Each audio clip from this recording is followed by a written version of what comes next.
E aí, pessoal, tudo bem? Olha só, um tema que explodiu no mundo contemporâneo aí nos últimos dias. Tá todo mundo cuidando e tratando desse assunto de forma cotidiana, todo mundo muito impressionado com o que aconteceu na Venezuela. Então eu vou gravar alguns vídeos aí, um pouco mais de cuidado, um pouco mais de critério, para tratar do que aconteceu na Venezuela e tudo o que isso significa, né? São muitos temas envolvidos com a Venezuela. Não é só uma intervenção de uma grande potência em um país da nossa região, América do Sul e da América Latina, mas é uma conjuntura histórica e um processo histórico muito interessante, com consequências que a gente ainda não sabe exatamente quais serão. Muita gente falando bobagem também, viu, pessoal? Precisa prestar atenção no que está falando, precisa ter um pouco mais de fonte, verificar as fontes, tem muita inteligência artificial aí. Eu mesmo vi um vídeo aí, cara, parecia um doido falando um monte de coisa, aí quando eu fui ver, era inteligência artificial. E falavam muita bobagem. Então a gente precisa ficar atento, é um tema da política internacional, é um tema de interesse do Brasil, então precisamos pegar as boas fontes e entender o que exatamente aconteceu e o que pode acontecer na Venezuela.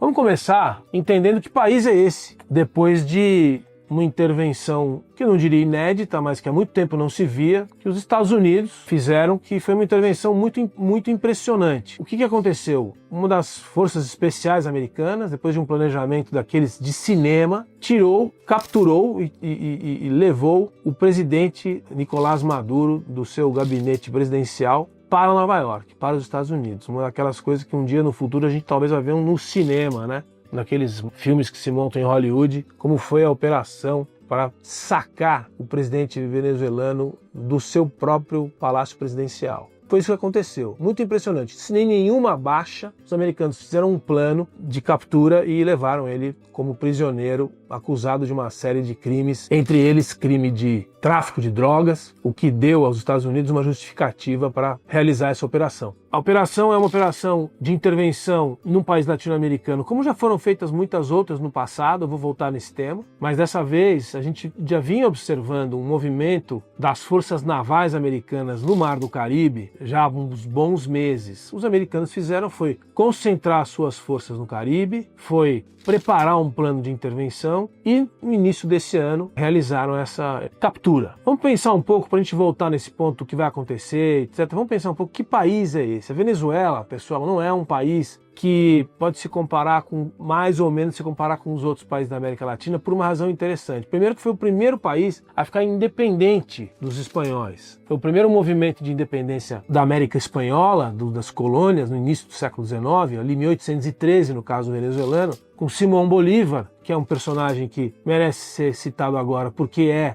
e dá nome ao regime que acabou de ser abalado, mas não caiu na Venezuela, o regime bolivariano, né, que o senhor Chávez, que nós também vamos falar sobre ele, utilizou na construção de toda essa estrutura de um Estado bolivariano socialista do século XX, né? Socialismo do século XXI, como ele dizia. O nome Bolívar é o nome do libertador de boa parte dos países do norte da América Latina, começou pela Venezuela. Então a Venezuela tem uma história, vamos dizer assim, de pioneirismo na independência e praticamente durante o século XIX a gente vai vendo todo o processo de independência e de construção dos países latino-americanos, liberdade e de quase todos eles republicanos. Mas a Venezuela, no século XX, ela vai passar por um processo diferente de construção de país. Ela não tem ela tem evidentemente as elites agrárias, as elites, como todos os países latino-americanos tiveram elites donas da economia, donas da terra, donas da propriedade, né? Uma super concentração de poder em algumas elites, no caso do Brasil na época, no século XX era a elite do café,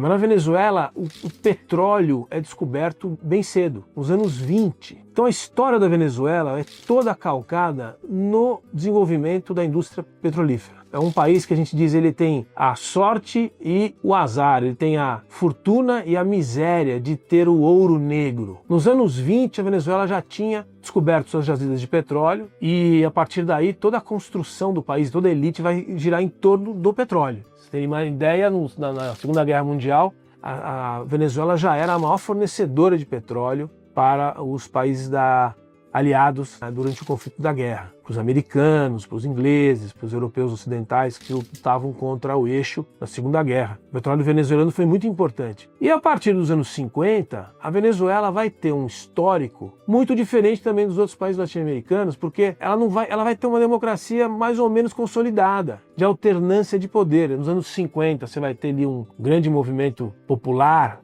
de construção de instituições, mas depois você vai ter mais ou menos um processo periódico e de alternância de poder até os anos 90, até o final do século XX praticamente. Ao contrário dos outros países latino-americanos, que você teve golpes de Estado militar, né? O caso argentino, o caso brasileiro, o caso chileno, o caso uruguaio, o caso paraguaio, ditaduras militares longas. Na Venezuela não. Na Venezuela você teve uma relativa alternância de poder, ainda que fosse um processo democrático não ideal, muito mais próximo daquilo que seria o que a gente desejaria para todos os países latino-americanos, instituições a caminho do fortalecimento democrático. E, lógico, sempre em torno do petróleo. A Venezuela, pessoal, até os anos 90, sempre teve uma renda per capita entre as maiores da América Latina. A gente podia considerar a Venezuela um país rico para os padrões latino-americanos. A Venezuela, nos anos 70 e 80, você tinha tudo do bom e do melhor, porque o petróleo era tão, e ainda é, tão farto, e a renda do petróleo, as elites venezuelanas, viviam os seus fins de semana em Miami, faziam as suas compras na Flórida. E todos os produtos de consumo, serviços dos venezuelanos, quando você viajava pelos anos 80 e 90 na América Latina, você chegava na Venezuela, parecia que você estava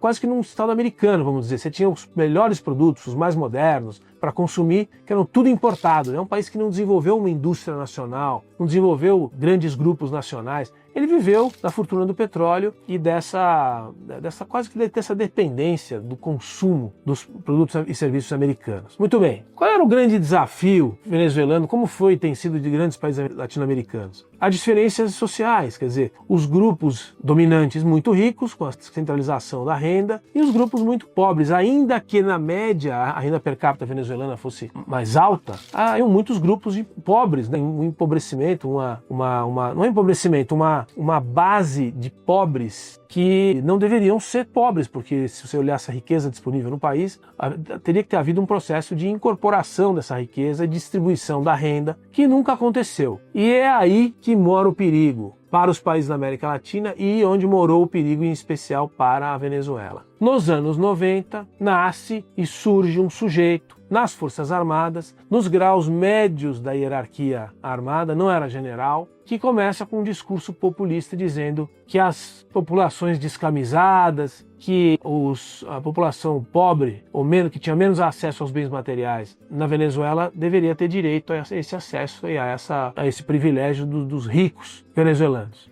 Esse processo não começou de um dia para o outro. Todo o debate sobre o petróleo e a riqueza do petróleo, a distribuição da renda, já tinha começado em meados dos anos 70. Vamos se lembrar que nos anos 70, com a criação da OPEP e com depois o primeiro e o segundo choques do petróleo nos anos 70, fosse na Guerra do Yom Kippur em 73, fosse no golpe iraniano em 79, a Venezuela passou a ser um país muito mais importante no fornecimento e produção de petróleo, e ela nacionalizou o petróleo. Vejam, em 76, um presidente chamado Carlos Andrés Pérez, que depois vai ser reeleito nos anos 90, ele vai nacionalizar o petróleo. Essa ideia de nacionalização do petróleo é muito importante para entender a história de vários países petrolíferos. Pega o Irã nos anos 50, pega os próprios países do Oriente Médio, quando foram, em alguns casos, tentaram fazer movimentos de nacionalização do petróleo. O próprio Brasil, que nacionalizou seu petróleo em 1953 com a Petrobras. O México com a Pemex. A ideia de que esses países garantiriam mais soberania e mais autonomia e mais riqueza e se distanciariam da grande potência da influência dos colonizadores, tem muito a ver com a agenda do petróleo. Então a PDVSA, a empresa nacional venezuelana de petróleo, surgiu em 1976. Mas, apesar desse processo de nacionalização que geraria uma expectativa de autonomia, de